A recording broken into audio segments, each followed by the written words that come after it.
Hello and welcome to the Dismantle Racism Show. I'm your host, the Reverend Dr. TLC. Our goal on the show is to uncover, dismantle, and eradicate racism. We really do want to encourage a world where racial equity is the norm. I want to begin our show today, as always, by inviting you to center yourself, to ground yourself, and let us find ways to tap into our sacred intelligence. So if you would, please, if you're not driving, I invite you to close your eyes. And I invite you to find that centering spot where you can breathe in and out naturally, connect your feet to the floor or to the ground, connect to your chair. Find your foundation and then focus on your breath, taking a deep breath in and out, recognizing that your breath is life itself. That breath is your divine wisdom. Breath is your sacred being. Breath is where you can connect with that which causes you to be your greatest self, while simultaneously embracing the greatness in others. Breathe in and out, recognizing your power, recognizing that everything that you need, you came here with. So breathe in and out, recognizing that whatever your heart's desire, particularly around racial equity, you are able to achieve it. Connect with yourself. Connect with the essence of who you are. Connect with your sacred intelligence. Breathe in and out, recognizing again who you are. Who are you? Who are you?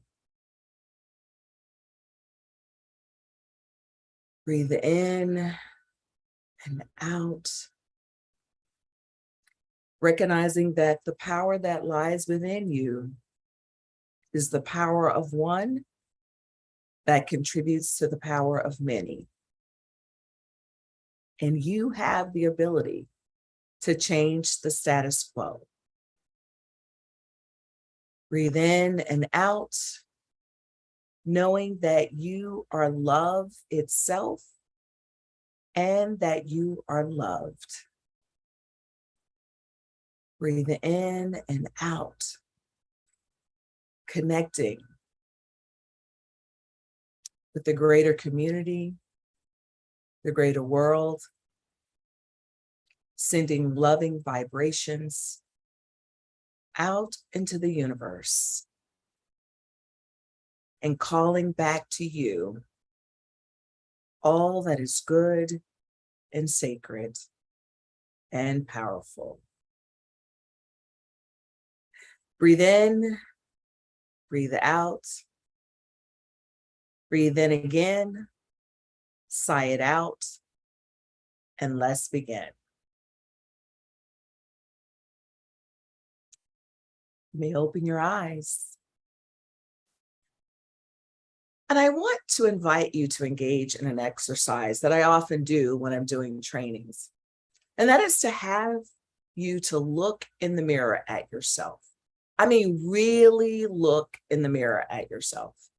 Most people don't like to, because when we look in the mirror, we instantly think about our flaws. We begin to criticize ourselves. But I think it's important to look in the mirror and ask yourself, who do you see? What do you see? And what stories do you make up about yourself? How do you judge yourself and how do you show up in the world? And then I want to invite you to do the same when you look at the people you encounter. When you look at me, who do you see? What stories do you make up? Who am I? Most assuredly, you make your observations and you make your guesses about who I am by the color of my skin, by the gender that you believe me to be, perhaps by the way I wear my hair or the clothing that I wear, or because you hear me talk about dismantling racism all the time. It gives you an idea of who I am. And then, believe it or not, you begin to make up the other stories, just like you do about yourself. Because the world has helped us to define who we believe ourselves to be, particularly racially. But race is a social construct, and we'll be talking a bit about that today, how race is made up. But we'll be talking about the importance of knowing who we are. In my book on dismantling racism, the subtitle is Healing Racial Separation from the Inside Out. We cannot heal unless we take a deep, long, hard look at ourselves. My guest today, though, will be talking more about know thyself, and particularly from a spiritual place. And so our show today is Justice for Life. And I'm really, really excited today to have my guest, Courtlandt Butts. He is a lifetime educator and an advocate for equity and social change. He's consulted, trained, and educated C-suite executives, school systems, faith-based organizations, and municipal entities, domestically and internationally. One of the things that I love about him the most, though, is that he is a dear friend. In fact, many years ago, we worked together, and he was one of the people who trained me in the work that we were doing at the time on racial equity and courageous conversations. The two of us have come a long way since those days, but he will forever be my friend. He will forever be a mentor and a colleague to me because he is so grounded in who he is. He is so grounded in the work that he does. And he has seen a way of embracing that work in all aspects of his life. Courtlandt works with LifeGuardian Worldwide, and he's going to talk a bit about LifeGuardian Worldwide, Their work is around justice, equity, diversity, and inclusion. Courtlandt is a diver, much more than a diver, which he will explain about as well.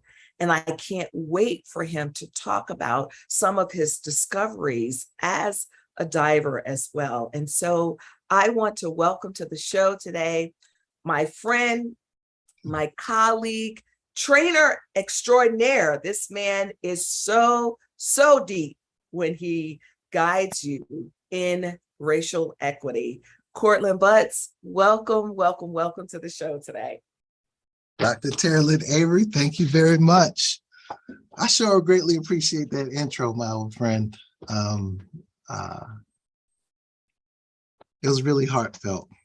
And every word that came out of your mouth reminded me of the precious times that we spent together trying to prepare a session to move people from one space in their consciousness to another. And the way that we built each other up in our spirits to get there and then offer that which we built to the group. It felt so good to do that giving with you. I really appreciate that. Yeah, thank you. So Courtlandt, let's get down to the spirit work, because this work that we do is soul work. And What's interesting is when you and I began working together initially, we had a protocol that we followed, and we would take people through this protocol that we did together. And it was amazing, an amazing protocol. And then you and I had the opportunity to do some spirit work together, because what we realized, and thankfully to the person who was putting on the conference, that they allowed us to do this work is soul wrenching. Yes. Talk about that a little bit, this coming from this place of spirit to do this work. I'm gonna start with my mom, then I'm gonna go to you, because you are like at the foundation, the two of you, divine feminine energy. They allowed us to do that. Are at the base of where I really started to step into this space more fully, if you will. So years ago, when we were first starting to work together, it was like around my first year. So now I think that's 15 years ago. I was trying to describe to my mom what I did for work. And my mom is clear about doctor, teacher, lawyer, you know. But at that time, trying to describe anti-racism leadership, you know, and she was like, so, you know, what do you do and who are you teaching? So I'm trying to make sense of that. And I told her about one of these things that we had to do, which was describe the first time that race came into our consciousness or meant anything about us. And she remembered that which I described vividly. And then she told me, I'll tell you something that you did even before that. And what she shared was, there was a time where, you know, apparently I had done something else, quote unquote, bad that day. And I think I was 3 years old. My brother, my younger brother is lighter skinned. He's in his crib. And she told me, she said, do you remember having some brown shoe polish and you painting your younger brother brown? She said, I walked into the room and here I am covered with brown shoe polish. My brother's face is colored with brown shoe polish. And I said, now he's my brother. You know, like I'm excited and I'm happy because he looks like me now. She had just had enough. And she said, yeah, I do remember that because I was over Aunt Tanda's house for a couple of days after that. She said, yeah. I said, I thought I was doing a sleepover. She said, no, I had to put because you were too busy, you know, and I'm being polite in that space. She said, oh, that's what you do. And I said, so yeah. So we talk about how race has impacted us in different ways. And she said, who's your audience? And I told her, she said, oh my goodness. She said, I don't know if a lot of people want to hear about that. You're gonna have to push you through some things. And then it hit her. She said, I'm clear about the work that you do. She said, it's in the scripture. She said, you are involved in spiritual warfare. Yeah. Wow. And then she said, and in the scripture, it says, you're not fighting a battle of flesh and blood, but against dark principalities in high places. And she said, now with that fight, I can help you with that. I said, okay.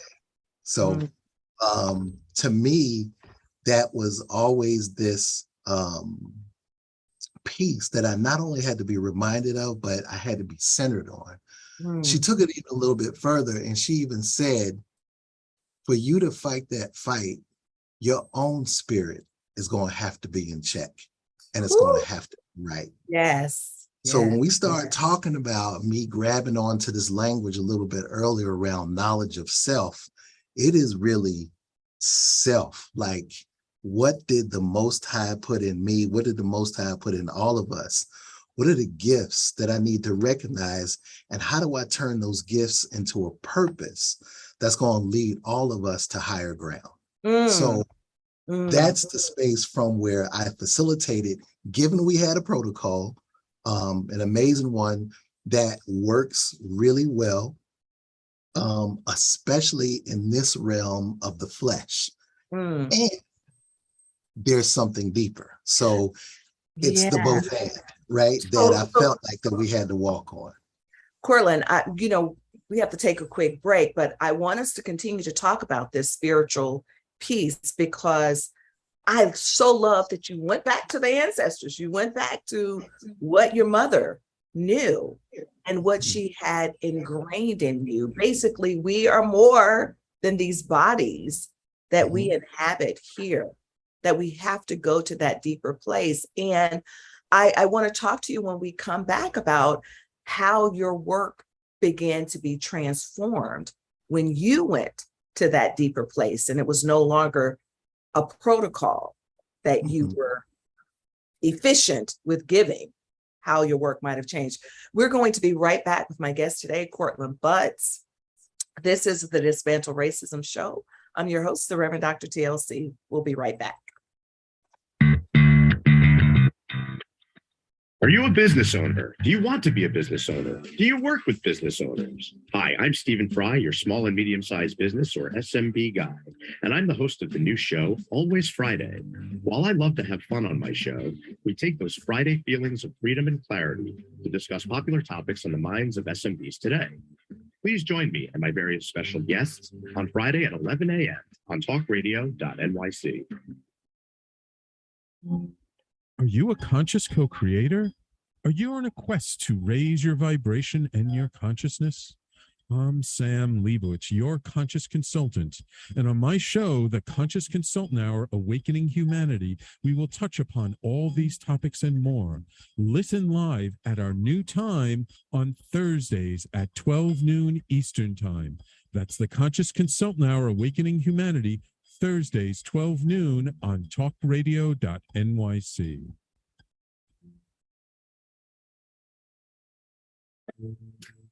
Are you on edge? Hey, we live in challenging, edgy times, so let's lean in. I'm Sandra Bargman, the host of The Edge of Every Day, which airs each Monday at 7 p.m. Eastern Time on talkradio.nyc. Tune in live with me and my friends and colleagues as we share stories and perspectives about pushing boundaries and exploring our rough edges. That's The Edge of Every Day on Mondays at 7 p.m. Eastern Time on talkradio.nyc. You're listening to Talk Radio NYC. Uplift, educate, empower.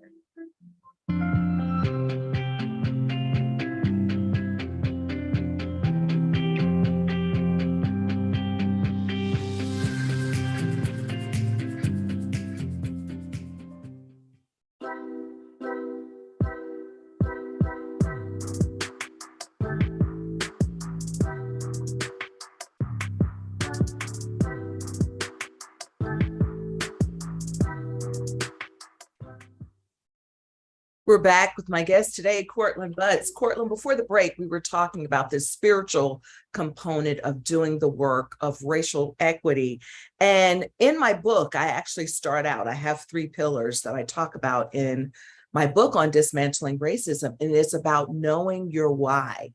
And I call that our sacred motive. Why are we doing this work? Because so many people are doing it as a performative measure, right? They're out here saying, I'm doing this because it's what I'm supposed to do. Or some people are really wanting to make this world a better place, but they're still not going deep enough. So talk to me about how things changed for you, even as a presenter, when you decided to embrace what your mother shared with you and really tapped into who you are and your soul's purpose. All right. I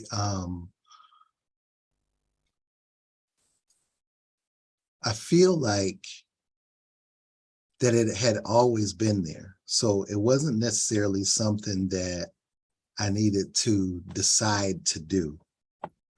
It was there.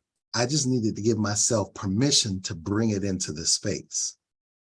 And I didn't necessarily know if I had it because at that time, if you remember, most of the time we were sent into schools to do this work. And there was this real strong piece that said, we're going to separate religion and state.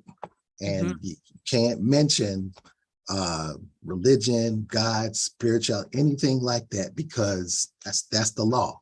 And I remember doing a training one time, and there was an elder. She was paying attention, but she was knitting throughout the training. And during one of the breaks, I came down from the stage, and she didn't even look up. She said, "I want you to know that you're doing a really good job." And I said, "Well, thank you. I really appreciate that coming from you." This older Black woman. And I said, I meditate and I pray and I fast before I do each one of these, but I can't say that because, we're in this educational space, and, they try to take God out of everything. And she kept sewing, and she said, "Child, they ain't taking God out of nothing. All you're doing is still doing the work, doing what you need to do. And the spirit is still there. I can feel it. They're going to feel it. You're going to be okay. Just keep it up." So it was more of this permission to give myself to fully bring that piece forward, and not necessarily look at it as the way that it had been scaffolded, separated, as it was something else. We are all in this one life.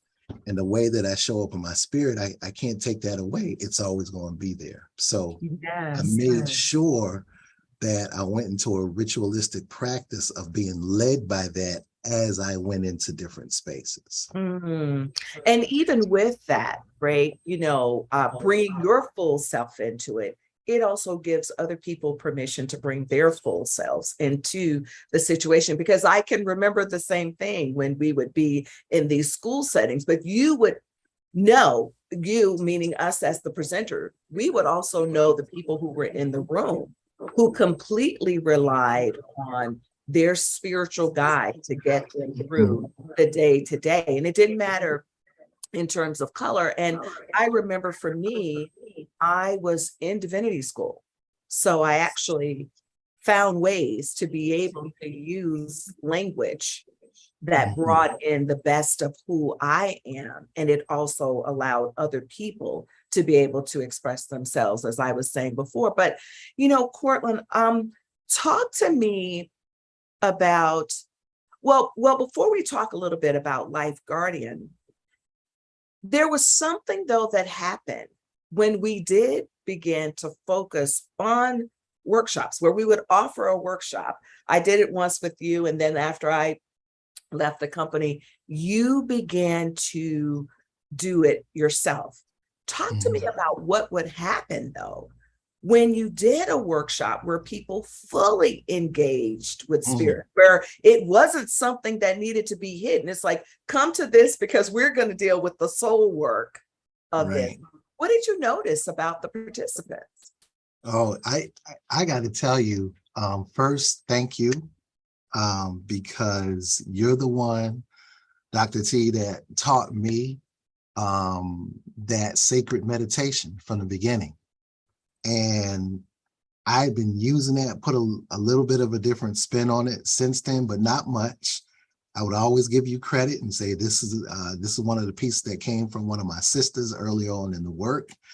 And I got to tell you, having folks sit still long enough, meditate long enough to focus on their breath, and then guiding them through a practice that says there is something inside of you that's constantly talking to you. And I'm not using the correct word when I say inside, because spirit it just is.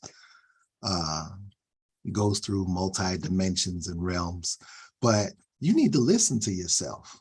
And there's a sacred part of yourself that you need to pay attention to. And what goes on is many of the voices that our minds are carrying are from the different institutions of socialization, trying to tell you who to be and what you are. But there's another part, there's you, period, that just says, no, I'm clear about who I am. We just need to get into a practice around clearing this other stuff and this other smoke out of the way so we can get that message. And so the meditation that you taught me allowed folks to sit still long enough to hear that. And I distinctly remember, and I've had this experience over and over again. We asked folks to go ahead and trust themselves while they were in that space. And we said, you know, it was the I am piece. So we inhale on I am, and then we just exhale. And after we do that several times, we inhale on I am, but when we exhale, we tell folks to pay attention. There's a word that's going to come, and it is just for you. And when it came, and we came out of the meditation, we asked folks to turn around and speak to what word came to you. There were so many people that were saying things like, the word that came to me was enough. The word that came to me was strong. The word that came to me was present. The word that came to me was my mom's name, who's not here with, like, but things were coming. And it was just what folks needed to hear.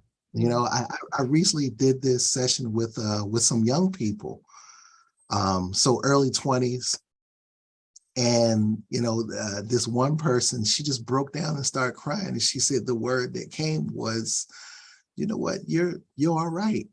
And she said, because the way that I am, I have so many people in society that keeps telling me that I'm not okay, that I'm not all right, that it's not okay for me to be here. But there was something else trying to tell me, which was me, that I'm all right. And so to go into that practice, to weed out all of the other voices, but to really center on yourself, there's a listening, there's a sacredness that goes, that I think we can practice. And that's where the deeper part of knowing thyself is coming from. And so I was sharing with folks, I remember it was this really good friend of mine, white woman, practitioner in DEI work. She told me, she said, I didn't even know that part of myself existed until we did this. And she's older, she was older than me at the time. She said, I didn't even know I had access to that part of myself. Thank you. You know, and that was a reoccurring theme year after year. And of course, you know, those sessions filled up. Yes, they always Every fill year, up it because overfilled. It was plus on the ratings and all of that stuff. You need to do this from the beginning instead of at the end. You need to, and I was like, I think we're on to something here. So. Well, you know what's really amazing is because this piece of knowing ourselves and bringing ourselves fully into what we do is so important. I know that I do this work because I'm grounded in the spirit part of me, the psychology part of me, all the things that make me who I am. And sometimes, and this is really important for people to hear, sometimes we try to leave out pieces of ourselves in the work that we do out in the world, and we just cannot do it. And there's no way of doing this work around racial equity without bringing all of yourself into it, particularly the spirit piece, because there are days when this stuff gets really, really hard. You better know thyself. So, Right. Courtlandt, we have to take another break, but when we come back, you've been using this phrase, know thyself, and it's a part of the LifeGuardian approach to justice, equity, diversity, and inclusion. So when we come back, I want you to talk a little bit about LifeGuardian, what it is, what the principles are, so that our audience can know just how deep, no pun intended, when I think about the deep diving that you do, just how deep this work goes for you and how it shows up in the world. So we'll be right back with my guest today, Courtlandt Butts. This is the Dismantle Racism Show. Are you passionate about the conversation around racism? Hi, I'm Reverend Dr. TLC, host of the Dismantle Racism Show, which airs every Thursday at 11 a.m. Eastern on talkradio.nyc. Join me and my amazing guests as we discuss ways to uncover, dismantle, and eradicate racism. That's Thursdays at 11 o'clock a.m. on talkradio.nyc. Are you a small business trying to navigate the COVID-19 related employment laws? Hello, I'm Eric Sauvert, employment law business law attorney and host of the new radio show, Employment Law Today. On my show, we'll have guests to discuss the common employment law challenges business owners are facing during these trying times. Tune in on Tuesday evenings from 5 p.m. to 6 p.m. Eastern Time on talkradio.nyc.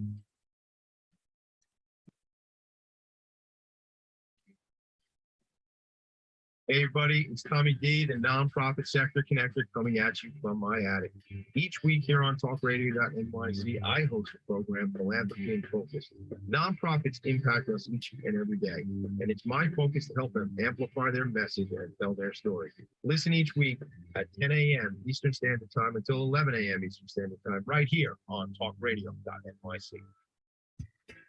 You're listening to Talk Radio NYC at www.talkradio.nyc.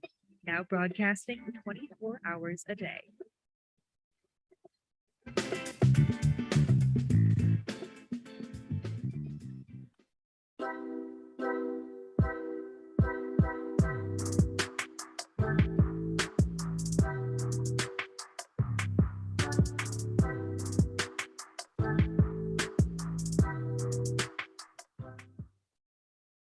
We are back with my guest today, Courtlandt Butts. Courtlandt, talk to me about LifeGuardian. What is it? What do you do? I want to, I'm gonna pick up from where we left off before the break, and then that'll lead me into it.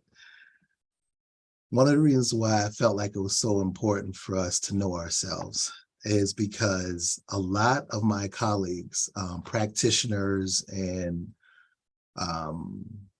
equity, diversity, and inclusion, justice work in general, they would have an identity centered and built around who they are in terms of being racial equity leaders, for example.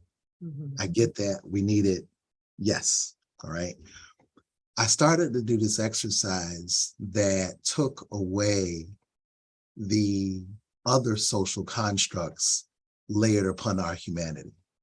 So I'm not going to go through the whole exercise right now, but I would tell folks I want you to meet each other, but you can't tell anybody, you can't mention any titles, personal or professional. You can't mention anything that indicates your level of income or education. You can't talk about anything that you do. You dive, you ride a bike, you read books. I said, now tell people who you are. Now, these same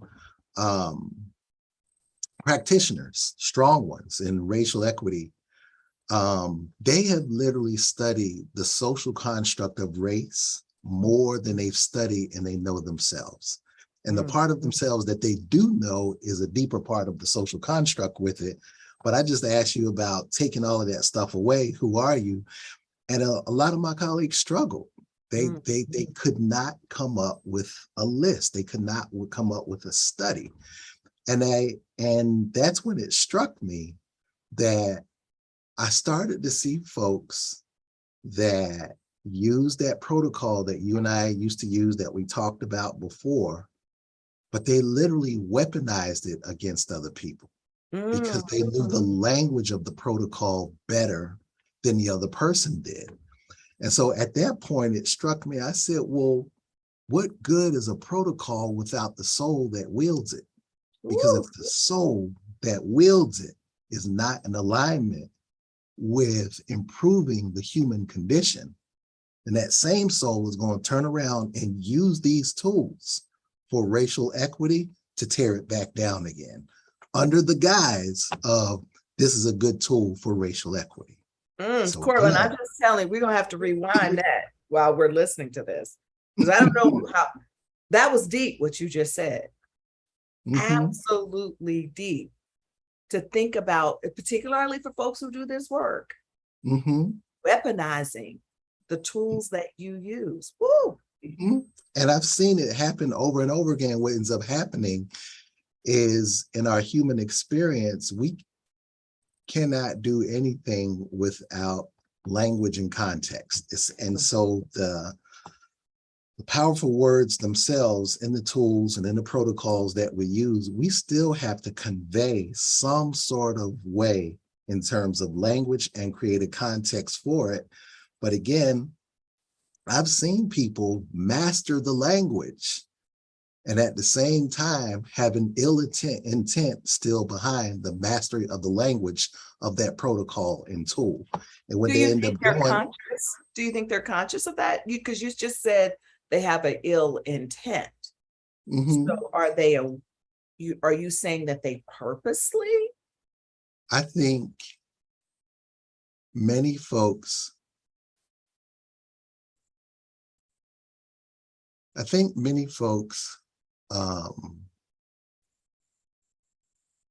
it's a both and.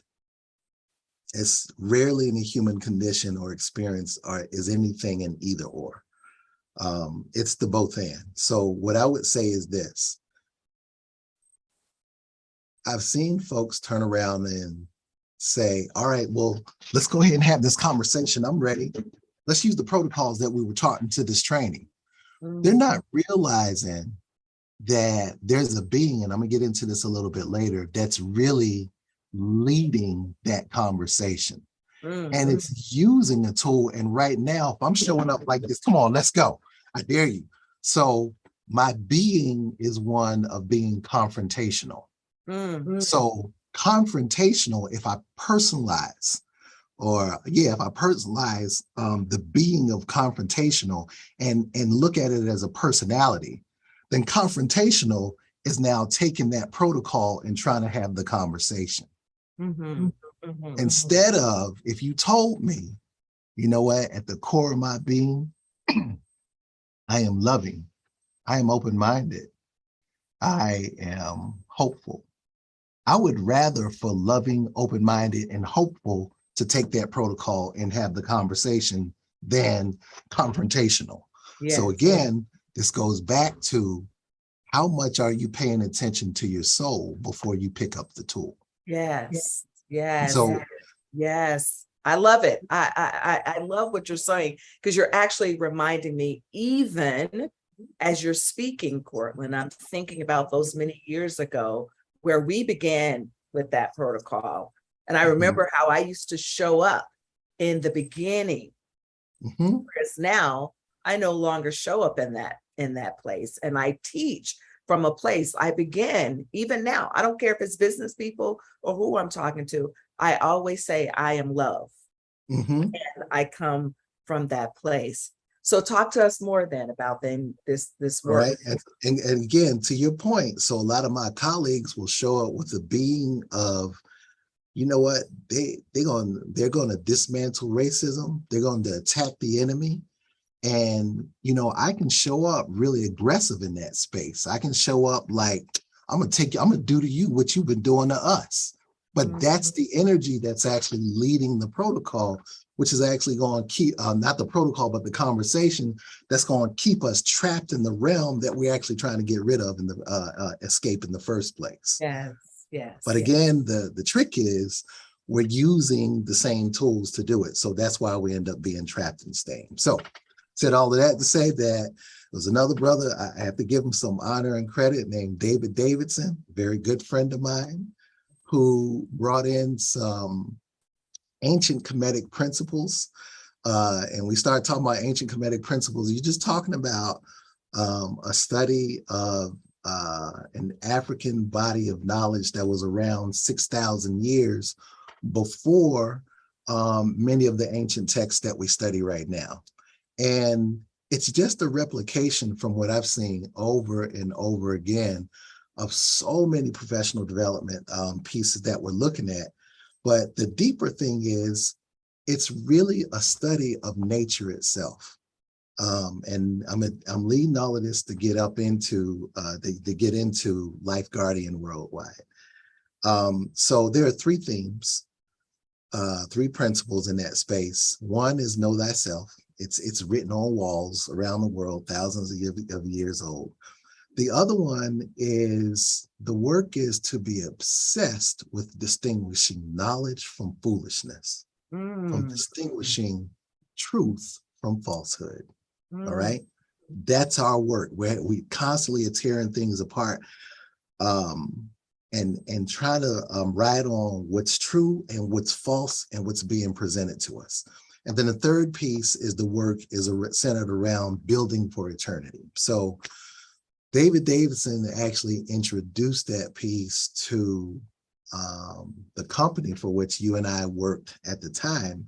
We built some pieces there, but the more I started to look at it, the more I was like, you know what? The protocol that we use right now is still built on that. So if you think about some of those pieces that I can see all of those frames going through. I started thinking about different professional development models that we've learned, that I've taught to others, and they still kind of follow that path. Then I started thinking about nature itself. Nature is modeling for us. The seed is know thyself. That seed knows its DNA, it knows what it's built for, and it's already there. It's already in its earliest form. Distinguishing knowledge from foolishness is that struggle that the seed goes through when it's planted in the deepest part of the darkness, but it still pulls nutrients. In the darkness, it still pulls water. So it's pulling truth and it's fighting its way through darkness.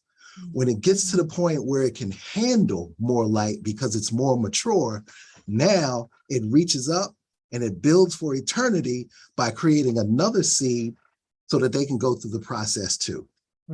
So all we've literally done, even in those frames right there, is codify the way that nature is working in the first place, which is, some folks call it biomimicry.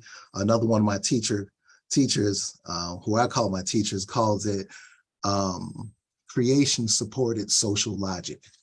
So basically what he's pointing out is look at the patterns in nature over and over again to help us heal our social systems.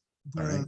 So I say all of that to say that going through and thinking through knowing thyself, distinguishing knowledge from foolishness, building for eternity, any training that I write, anything that we get in, I'm building on those three principles, and I'm building context around what does that look like in the work that I'm being asked to do, whether it's with law enforcement, whether it's with higher ed, non-for-profits. I've had the opportunity and been blessed with the experience at my previous job to be put into multiple sectors, such that to this day, there is no sector right now I'm pretty sure about that if you tell me what the sector is, I know what the racial disparity is. I know what the metric is in that sector, only because I've had to tap into it over and over again.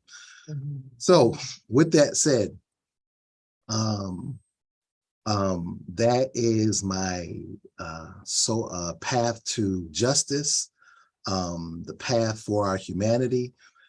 As you mentioned a little bit earlier, I had always kept one wing dipped in the water in terms of aquatics, just in case the academic world didn't work out for me.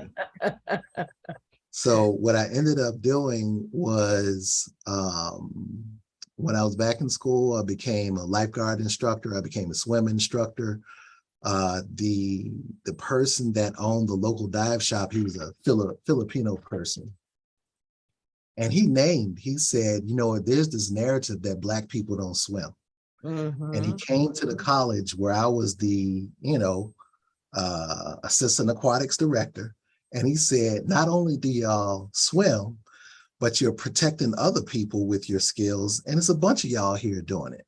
The reason why I met them is because they do what they call confined water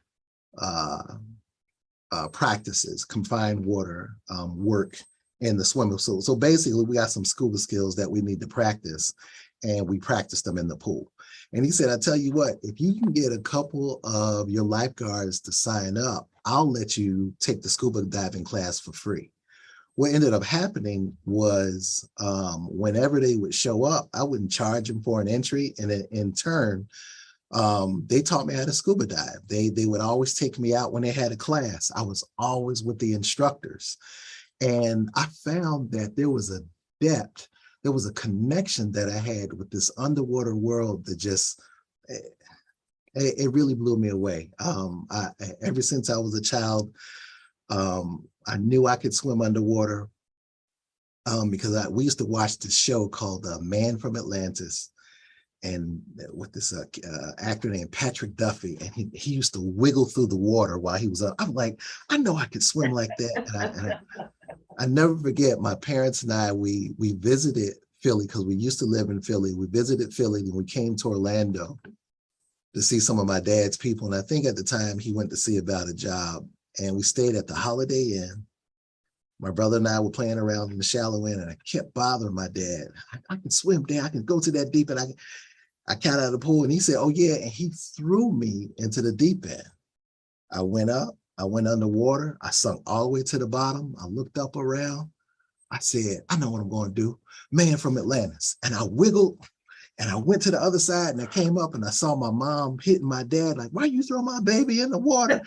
I told you I could do it, Dad. Watch, I'm going to go to the other side now. I kept going back and forth. I used to have dreams, Dr. Avery. I used to have dreams that I could breathe underwater. And you ever think about, and I know this has happened to all human beings, but when we're in that lucid state where you're asleep and you know that you're dreaming, like you're conscious that you're dreaming, right, but you're in between. And I remember being in that lucid state. I was underwater, I was breathing, and I said, I know how to do it now. And I said, when I wake up this time, I'm going to tell my body what to do so that I can breathe underwater in the real world. I had it. I had the formula. I said, I know the signals to tell my lungs. I know what to tell my throat to do. I know what to tell these different cells. Like I had a list in the dream. I said, I know what to tell all of them to do so I can breathe underwater when I wake up. And then I would wake up and I would forget. So, Courtlandt, we do have to take a very quick break, but I believe that that's going back to spirit. That's going back to knowing thy deeper self, right? And we're able to do that. But Courtlandt, we're going to take a quick break and we will be right back to continue our conversation. All right. Hey everybody, it's Tommy D, the nonprofit sector connector, coming at you from my attic. Each week here on talkradio.nyc, I host a program, Philanthropy in Focus. Nonprofits impact us each and every day, and it's my focus to help them amplify their message and tell their story. Listen each week at 10 a.m. Eastern Standard Time until 11 a.m. Eastern Standard Time, right here on talkradio.nyc. In a post-COVID world, you may have many unanswered questions regarding your health. Are you looking to live a healthier lifestyle? Do you have a desire to learn more about mental health and enhance your quality of life? Or do you just want to participate in self-understanding and awareness? I'm Frank R. Harrison, host of Frank About Health, and each Thursday, I will tackle these questions and work to enlighten you. Tune in every Thursday at 5 p.m. on talkradio.nyc, and I will be frank about health to advocate for all of us.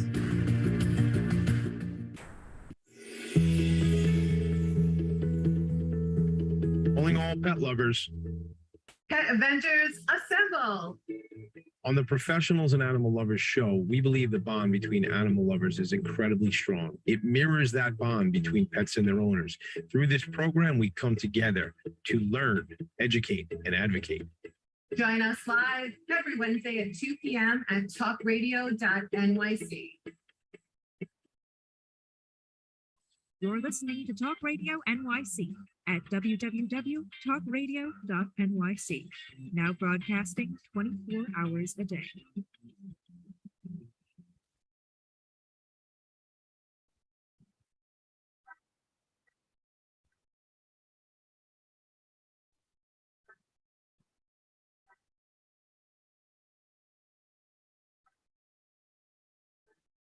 We are back with the Dismantle Racism show. Courtlandt, we are quickly running out of time here, and I feel like there's so much more for us to talk about, particularly in your work with LifeGuardian. So I think we're going to have to do a part 2, because I know you've had some amazing discoveries in your digs. Tell me a little bit, just, in terms of the work that you're doing with LifeGuardian, how does spirit connect and knowing yourself connect with that work? Well, I'll tell you that much of the work that I do right now is executive coaching, train the trainer type pieces, folks that are already deeply involved in the work, but they need to go deeper. They need something to push them further. So where I go is I'm going to the spiritual piece. There is a scientist named Gus Speth. Gus Speth, and it's a meme on social media. He was talking about how the world's major problems are, if I remember correctly, the world's major problems in terms of the planet are ecosystem collapse, global warming, and biodiversity loss. And he said, after 30 years of good science, I thought that we could solve those problems. He said, but I was wrong. The world's major problems are apathy, selfishness, and greed. And he said, to solve those problems, we're going to need a cultural and spiritual revolution. And we scientists don't know how to do that. Right away, I said, you know what, at LifeGuardian, we do. We know how to do that part right there. So with me being a scuba diver, I'm real big on ocean conservancy, looking out for the planet and literally diving with some sort of purpose that gives back to our world and our planet. And when we start talking about cultural and spiritual revolutions, that happens when we understand ourselves better and our relationship to the greater things that are connected in life, which is why LifeGuardian is guarding and protecting life itself through raising consciousness. Now, whether I do it socially, so that we can help out with our human social systems, or we do it because we're doing it for the planet that we're on. I mean, we tap into environmental justice, environmental racism, but we're all connected in this one life. So that's why it's justice for life itself.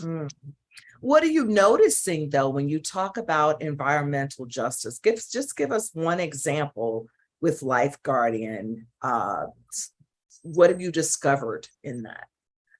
Well, I'll give a real quick short one. When we start talking about Superfund sites or places where trash waste is dumped, or we start in near specific communities, those places typically report a higher level of cancer. Not all Superfund sites, but very specific ones that people have reported over and over again. A lot of trash and stuff that's over there. So I'm not saying like all sites are like that, but the ones that are taken care of properly. There's this whole show, and I can't remember the name of it right now, but it literally speaks to the runoff from farming pigs, that whole industry. So wherever that runoff piles up, the air is really bad, the air quality is really bad, and they become cancer cluster sites. All right. Guess who lives there? Yeah.